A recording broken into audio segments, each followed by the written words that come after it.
I am the rocket man they talk about. I jump from star to star, I'll walk it out. Hey, what's going on, guys? My name is Shibby2142, and today we are playing some more Team Fortress 2 How You See Damage, the Fat Heavy. This is from Lifeline Gaming Films. He says, the Brass Beast, the Sandwich Eviction knows how you see damage.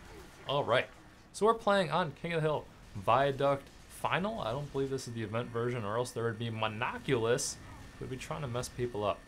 Alright, so I found this loadout to be quite good. However, you will notice in the gameplay, I really never get a chance to use my melee weapon, that being the Eviction Notice, because when you're such a tank, as in you deploy your weapon and you move at a slower movement speed, because it's what the Brass Beast is, there's really no reason that you would ever want to be meleeing people anyway. So that's how I found it to be, and let's talk about the weapons now. The Brass Beast is a community-made primary weapon for the Heavy. Obviously, that is the class we were playing. If you guys haven't noticed, if you're extremely new to Team Fortress 2, I just don't know. It's made entirely out of brass. It's kind of how it gets its name.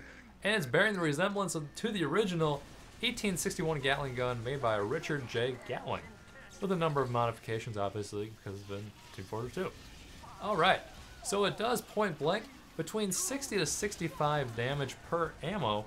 That means 600 to 650 damage per second. If you're unfortunate enough to take all those rounds into you, that's quite a bit of how you see damage. Long range, we're going to be taking like between 5 to 12 per ammo, or 60 to 120 per second. Let us now move on to the pros and cons of this weapon. What actually makes the Brass Beast such a beast?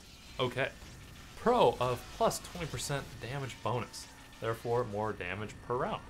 However, the cons here, 50% slower spin up time. That means when you hold right click, it just takes longer to actually deploy bullets, or left click, you know, whatever you want to do. 60% slower move speed when deployed, either with right click or left click, depending once again on what you're doing. That's why I consider it sort of a tank. You're basically like a mobile sentry gun in some cases, that you're really not going to be chasing down or getting too close to people to really use the Eviction Notice in this circumstance. Perhaps on other maps, but I found on Viaduct, when I was doing my turns, I always do my jump and rev. That's what I call it. When I jump and I'm holding right click to rev up my gun, that's just what I do. That's my heavy strategy, and it works well for me.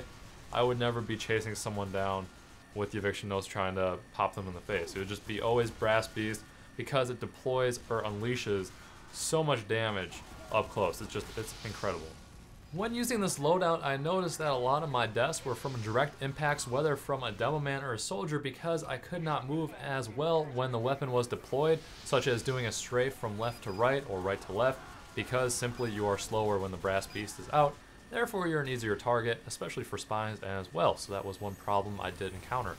Other than that, the Sandwich is pretty straightforward. Acts as a medium health kit when you throw it to your teammates. You can't really use it on yourself, or it'll just reset the timer, and the Eviction Notice has a 50% faster firing speed, while it does minus 60% damage done, so only like a base damage of 26 and a crit of 78.